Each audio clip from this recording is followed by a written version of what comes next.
It was one of those nights where the cold seemed to seep into your bones, no matter how many layers you wore. The city was alive with its usual buzz cars honking, distant laughter from late-night diners, and the hum of neon signs flickering against the dark sky. But amidst the chaos, there were pockets of silence, forgotten corners where the noise didn't quite reach. One of those corners was a quiet alley, dimly lit by a single flickering street lamp. It was here that a man named Joe sat, wrapped in a tattered blanket that had seen better days. Joe wasn't the kind of person you'd notice in a crowd. His face, weathered by years of hardship, told a story of survival. He had been living on the streets for as long as he could remember, relying on the kindness of strangers and his own resilience to get by. Yet, despite his circumstances, there was a warmth in his eyes that suggested he hadn't given up on humanity. That night, as the temperature dropped and the city seemed to grow colder, Joe spotted someone out of the corner of his eye. A man, dressed in plain clothes, was sitting on the curb a few feet away. He wasn't dressed like the usual crowd that passed by. There was no expensive coat or shiny shoes, just a worn jacket and a pair of sneakers that had seen better days. He looked out of place, like someone who didn't belong in this part of town, but had nowhere else to go. Joe hesitated for a moment, pulling his blanket tighter around himself. He had learned to be cautious, to protect what little he had. But something about the stranger made him pause. Maybe it was the way he sat, shoulders slumped, head bowed, as if the weight of the world was pressing down on him. Or maybe it was the faint shiver that ran through the man's frame, a silent plea for warmth in the biting cold. Without a word, Joe stood up and walked over to the stranger. The man looked up, startled, his face partially hidden in the shadows. Joe held out his blanket, the only thing keeping him warm on this freezing night. "Here," Joe said, his voice rough but kind. "You look like you need this more than I do." The man hesitated, his eyes searching Joe's face as if trying to understand why someone who had so little would offer so much. Finally, he took the blanket, his hands trembling not just from the cold, but from something deeper, something harder to explain. "Thank you," the man said softly, his voice barely audible. Joe nodded and sat back down, now exposed to the biting wind. He didn't ask for anything in return, didn't even press for a name. To him, it was just another act of kindness in a world that often seemed devoid of it. But what Joe didn't know, what he couldn't possibly have known, was that the man he had just shared his blanket with was no ordinary stranger. He was someone whose face was recognized by millions, someone whose life was worlds apart from the alley they now shared. And as the night wore on, the stranger sat in silence, clutching the blanket tightly, his mind racing. He wasn't just grateful, he was moved, deeply and profoundly, in a way he hadn't felt in years. Little did Joe know, this one simple act of kindness was about to change both their lives in ways neither could have imagined. But who was this mysterious man? And why was he here, far from the glitz and glamour of his usual world? As the first rays of dawn began to break over the city, the answers to these questions were closer than ever, but so were the surprises that would soon unfold. As the pale light of dawn crept over the city, the chill in the air didn't let up. Joe shifted slightly on the cold pavement, his back resting against the rough brick wall of the alley. He glanced at the man beside him, now wrapped in the blanket Joe had given away without a second thought. The stranger hadn't spoken much since their brief exchange, but Joe didn't mind. Silence was often more comforting than words, especially when the world around you seemed determined to drown out every quiet moment. The stranger's face was still partially hidden, but now that the light was better, Joe could make out more details. He had sharp features, a strong jawline, and a faint stubble that suggested he hadn't shaved in a few days. His eyes, though, were what stood out the most. They carried a heaviness, a kind of sadness that Joe recognized all too well. It was the look of someone carrying a burden too big for one person to bear. Joe wasn't the type to pry, but his curiosity was piqued. The man didn't look like the usual folks who ended up in this part of town. He wasn't loud or aggressive, nor did he seem like someone who had simply lost their way after a night of partying. There was a quietness to him, a stillness that felt out of place in the bustling chaos of the city. "You all right, man?" Joe asked after a long stretch of silence. His voice was hoarse, roughened by years of shouting over city noise and breathing in the cold night air. The man turned to him, his eyes meeting Joe's for the first time. There was a flicker of something there, gratitude maybe, or surprise that Joe had bothered to ask. "Yeah," the man replied, though his tone didn't match the word. "Just a rough night." Joe nodded, understanding more than the man probably realized. He had seen plenty of rough nights himself, nights where the cold felt like it would never end and the hunger gnawed at your stomach until you could barely think straight. He didn't push for details, though. Everyone had their reasons for ending up where they did, and Joe had learned that sometimes people just needed space. "You hungry?" Joe asked instead, reaching into the small, battered backpack he always kept with him. Inside was a half-eaten sandwich he had saved from the day before. It wasn't much, but it was better than nothing. The man hesitated, looking at the sandwich like it was both a lifeline and a reminder of something he'd rather forget. Finally, he nodded, accepting the offer. "Thanks," he said quietly, taking the sandwich and unwrapping it with careful hands. Joe watched as the man took a bite, chewing slowly as if he hadn't eaten in days. There was something vulnerable about the way he ate, like he wasn't used to accepting help from others. Joe didn't press, but he couldn't shake the feeling that there was more to this man than met the eye. As the city began to wake up, the sounds of early morning filled the air, delivery trucks rumbling by, shopkeepers unlocking their doors, and the faint chatter of people hurrying to work. The alley, once quiet and almost peaceful, started to feel smaller, more crowded. Joe glanced at the stranger again, wondering if he had somewhere to go, someone waiting for him. "You got a name?" Joe asked, breaking the silence once more. The man hesitated, as if weighing whether to answer. Finally, he nodded. "Tom," he said simply. Joe raised an eyebrow, sensing there was more to the story. But he let it go. A name was a name, and it wasn't his place to dig deeper. "Well, Tom," Joe said with a faint smile, "you're welcome to stick around for a bit. Not much here, but it's better than wandering aimlessly." Tom nodded, his expression softening just a little. "Thanks, Joe." Really, the two sat in silence again, the sounds of the city growing louder around them. Joe could feel the weight of the moment, the unspoken connection between two people who had nothing in common on the surface but shared an understanding of life's harsher realities. What Joe didn't know, what he couldn't have guessed, was that Tom's name wasn't Tom at all. It was a name borrowed for the night, a shield to protect the truth of who he really was. Because Tom wasn't just another stranger down on his luck. He was someone whose face had been splashed across movie posters, whose name had lit up marquees around the world. And yet, here he was sitting in a cold alley with nothing but a borrowed blanket and a half-eaten sandwich, trying to figure out how he had ended up so far from the life he once knew. As the morning light grew brighter, Tom glanced at Joe, a flicker of guilt crossing his face. He wanted to say something, to explain why he was there, but the words wouldn't come. How could he tell this man, this stranger who had shown him more kindness in one night than most people had in years, that he wasn't who he seemed? And so, the truth stayed hidden for now. But secrets have a way of unraveling, and as the day unfolded, it was only a matter of time before Joe would discover the truth about the man he had so selflessly helped.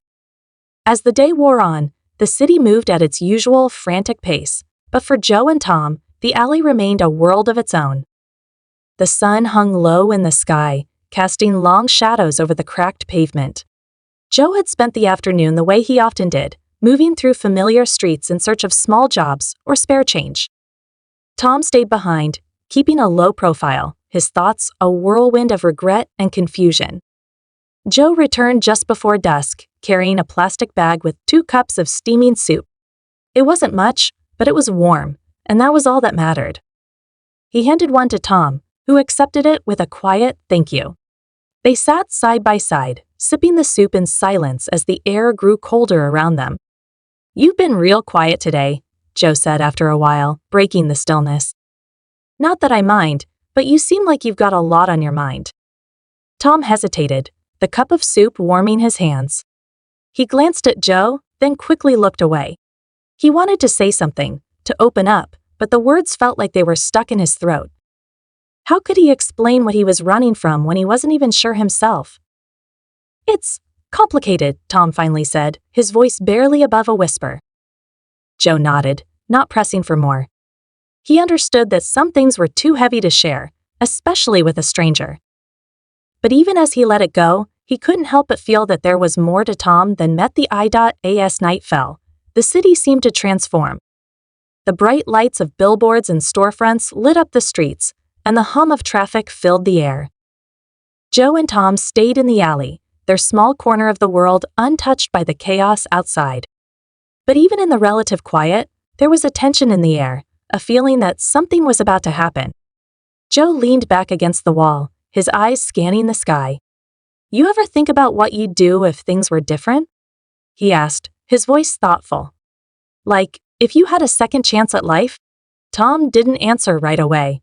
He stared at the ground, his mind racing. He thought about the life he'd left behind, the fame, the fortune, the endless cycle of cameras and interviews. It had all seemed so glamorous at first, but over time, it had become suffocating. He had lost himself in the process, and now, sitting in this alley with a man who had nothing, he was starting to wonder if he'd ever find his way back. Yeah, Tom finally said, his voice tinged with sadness. I think about it all the time. Joe didn't push for more, but he could sense the weight behind Tom's words. There was a story there, a life that had been lived and lost. He didn't know the details, but he didn't need to. All he knew was that Tom was carrying something heavy, and whatever it wasn't something he could face alone. The quiet moment was interrupted by the sound of footsteps echoing in the alley. Joe and Tom both turned to see a group of 3 men approaching, their faces shadowed in the dim light. They weren't just passing through, their eyes were locked on Joe and Tom, and there was something in their expressions that made Joe's stomach tighten. Hey, one of the men called out, his voice sharp. What are you two doing out here? Joe stood up slowly, his hands raised in a gesture of peace. Just minding our own business, he said calmly. We're not looking for trouble. The man smirked, his eyes narrowing. Well, maybe trouble's looking for you. Tom stayed seated, his heart pounding. He could feel the tension rising, the unspoken threat hanging in the air. He wanted to do something, to step in, but he wasn't sure how. He wasn't used to this kind of confrontation, and the fear was paralyzing. Joe, on the other hand, had been in situations like this before. He knew how to stay calm, how to talk his way out of trouble. But even as he tried to de-escalate the situation, he couldn't shake the feeling that things were about to take a turn for the worse. The men moved closer, their intentions becoming clearer with each step. Joe glanced at Tom, his expression serious. Stay behind me, he said quietly. Tom hesitated, torn between fear and the urge to help. He had spent his life playing heroes on screen, but now, faced with a real-life threat, he felt helpless. The irony wasn't lost on him, and it only made the moment more surreal. As the tension reached its peak, one of the men lunged forward, his hand reaching for Joe. But before he could make contact, a voice rang out from the entrance of the alley. Hey! What's going on here? Everyone turned to see a figure standing in the shadows, their face obscured. The voice was firm, authoritative, and it froze the men in their tracks.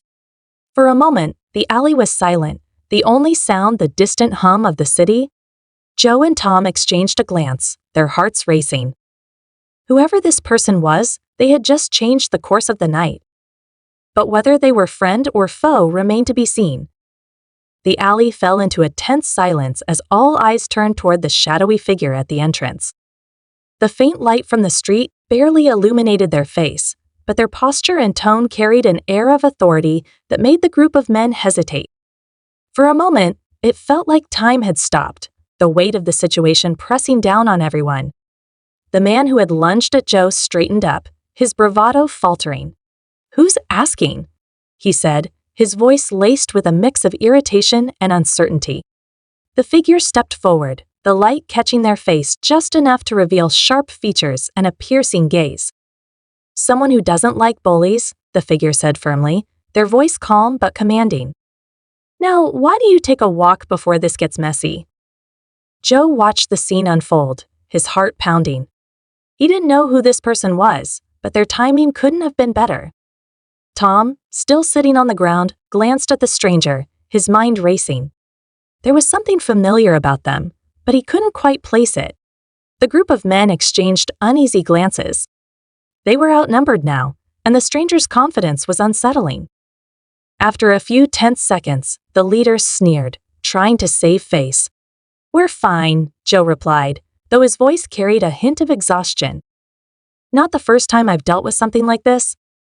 The stranger's eyes lingered on Tom for a moment, their expression unreadable. "You don't look like you belong here," they said, their tone more curious than accusatory.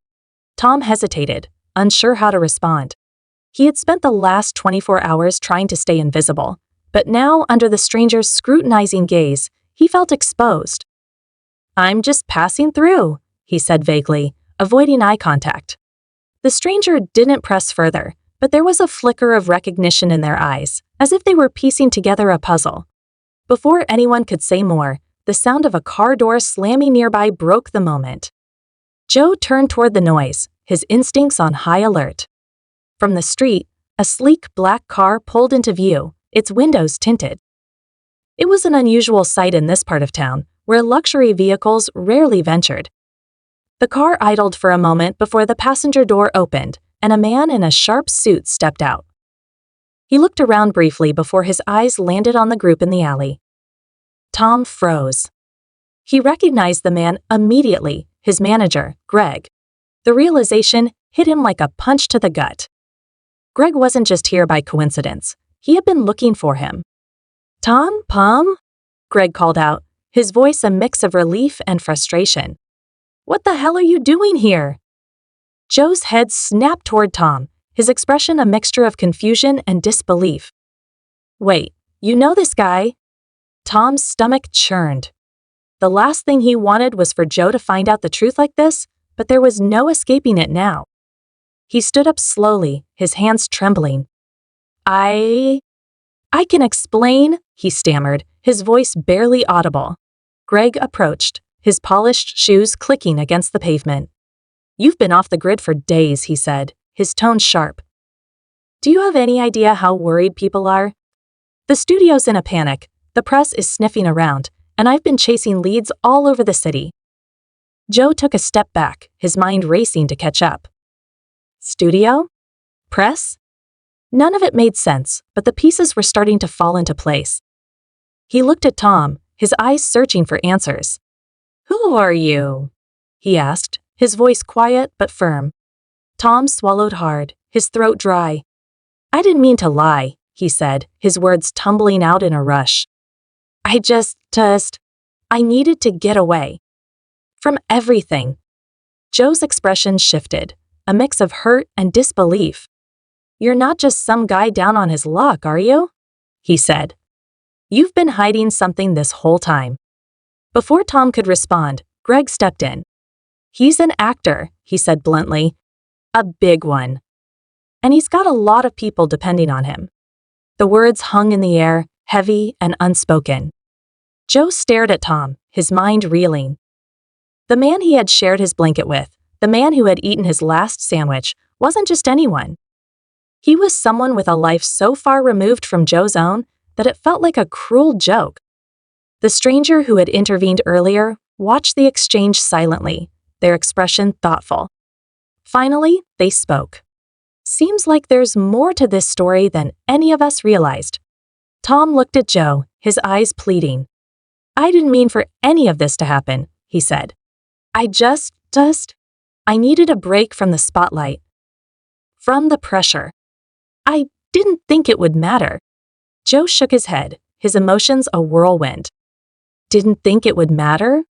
he repeated, his voice rising. "You think you can just walk into someone's life, take their kindness, and leave without a second thought?"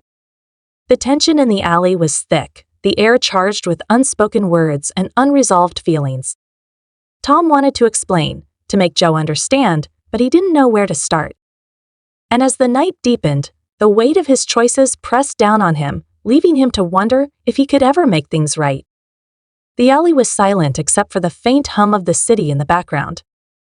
Joe's words hung in the air, heavy and raw, cutting through the fragile connection he and Tom had built. Tom opened his mouth to respond, but no words came out. His carefully constructed walls, the ones that had kept his real life hidden, were crumbling under the weight of Joe's disappointment and Greg's impatient presence. Greg stepped forward, his tone sharper now. "Tom, we don't have time for this. There's a car waiting. Let's go before this turns into a headline." But Tom didn't move. He looked at Joe, his face a mixture of guilt and desperation. "I never meant to hurt you," he said quietly. "You were kind to me when you didn't have to be. That meant something." Joe's jaw tightened, his emotions a storm he couldn't quite control. "Kindness isn't something you take and throw away," he said. "You don't just show up in someone's life, let them think you're one of them, and then walk away like it's nothing." The words seemed to hang in the air, resonating deeply with Tom. He glanced at Greg, who was tapping his foot impatiently, and then back at Joe, whose eyes were filled with a mix of hurt and hope. For the first time in a long while, Tom felt the weight of his choices pressing down on him, demanding action. "I'm not going anywhere," Tom said suddenly, his voice steady. He turned to Greg, his expression resolute. "Not until I make this right." Greg blinked, caught off guard. "Tom, this isn't the time for Tom interrupted, his tone leaving no room for argument. "You've been chasing me all over the city, but you never stopped to ask why I ran in the first place." Greg hesitated, clearly uncomfortable. "We can talk about this later. Somewhere private." "No," Tom said firmly. "We're talking about it now." Joe watched the exchange, his anger slowly giving way to curiosity. He could see the struggle in Tom's eyes, the fight to take control of his own life. For the first time, Joe started to see the man behind the fame, someone who wasn't as different from him as he had first thought. Tom took a deep breath, turning to face Joe fully. "I didn't tell you who I was because I didn't want to be that person anymore," he said. "The actor, the celebrity, it's all a show. None of it feels real. But out here, with you, it was different. You didn't care about any of that. You just saw me." Joe's expression softened, though the hurt was still there. "You didn't give me the chance to see the real you," he said quietly. "You hid behind lies." Tom nodded, his shoulders sagging. "You're right. I did. And I'm sorry." The sincerity in Tom's voice was undeniable, and for a moment, the tension in the alley seemed to ease. But before anyone could say more, the sound of footsteps echoed from the other end of the alley. Everyone turned to see a man approaching, his face partially hidden by a hood. Joe tensed, his instincts kicking in. "Who's that?" The hooded man stopped a few feet away, pulling back his hood to reveal a weathered face. "Tom," he said, his voice calm but pointed. "It's been a long time." Tom's eyes widened in shock. "Chris," he said, barely able to believe what he was seeing. Joe and Greg exchanged confused glances, while the stranger who had been watching the whole scene remained silent, their expression unreadable. Chris stepped closer, his gaze fixed on Tom. "You think you can run from everything, don't you? From the spotlight? From your responsibilities? From me?" Tom's breath caught in his throat. Chris was an old friend, someone he hadn't seen in years.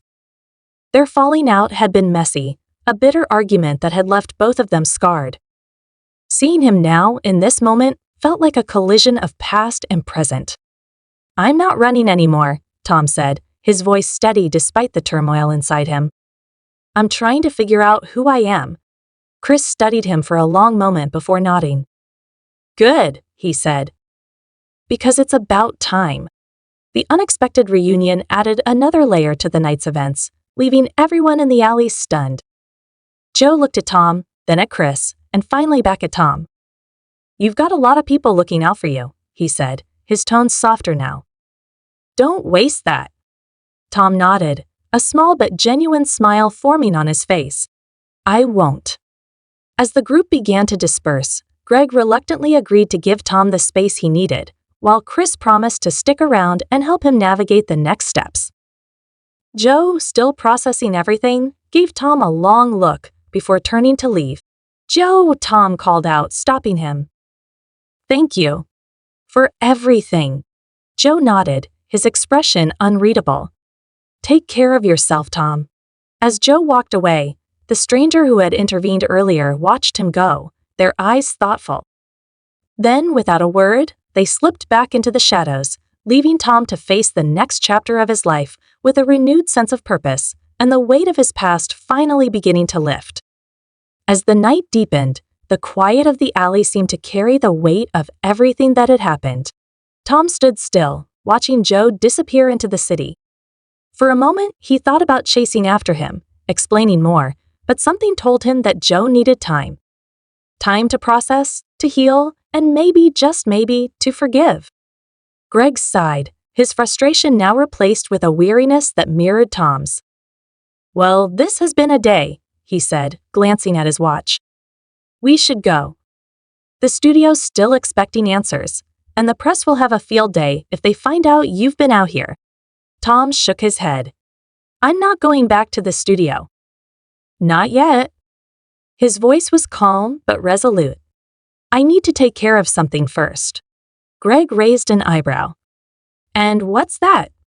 Tom turned to Chris, the old friend who had reappeared so unexpectedly. I need to make things right with you, he said.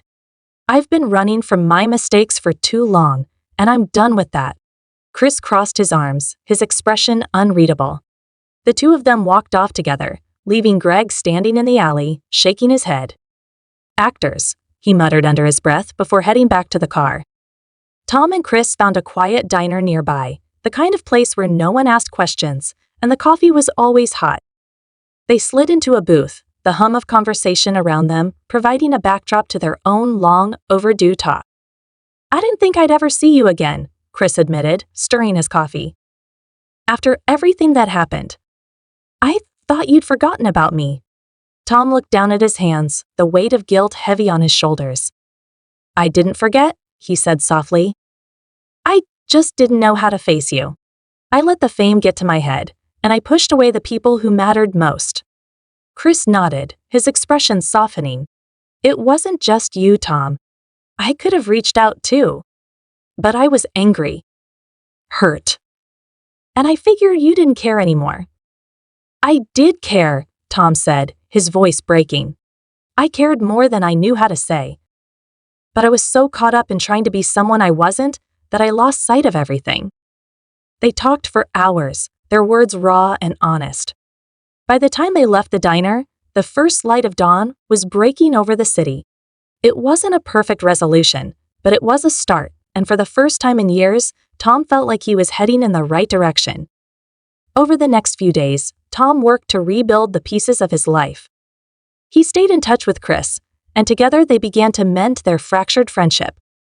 He also reached out to Joe, leaving messages at a local shelter where he knew Joe often stopped by. At first, there was no response, but Tom didn't give up. He knew that trust wasn't rebuilt overnight.